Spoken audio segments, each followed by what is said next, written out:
তো আমার বন্ধুর সাথেও দেখা হয়েছিল, মনীষ। তো না,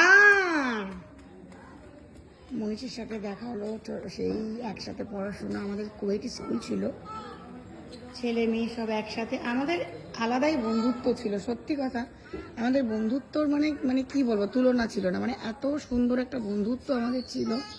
মানে আমি বই না নিয়ে আসলে আমার আরেক বন্ধু দিয়ে দিত, বই না নিয়ে আসলে ও বোন দিয়ে দিত, ওর টিফিন আমরা খেতাম। আমার যদিও বাড়ির পাশে ছিল, আমার টিফিন করতে বাড়িতে যেতাম।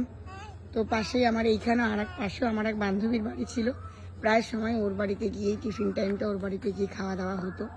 মানে সেই স্মৃতিগুলো মনে পড়লে সত্যি এখন মনে হয় যে স্কুল লাইফটাই মনে হয় ভালো ছিল। এখন সেই সংসার লাইফ, বুঝতেই পারছো, যারা সংসার করো তারা সবাই জানো, বা স্কুল লাইফের মতন সেই জীবন আর হয় না। চলো, আমার ওই গুড়গুড়ি দৌড়াচ্ছে, দেখো, দেখছো আমার গুড়গুড়ি সোনা, এই যে আমার গুড়গুড়ি দৌড়াচ্ছে, আমার গুড়গুড়ি।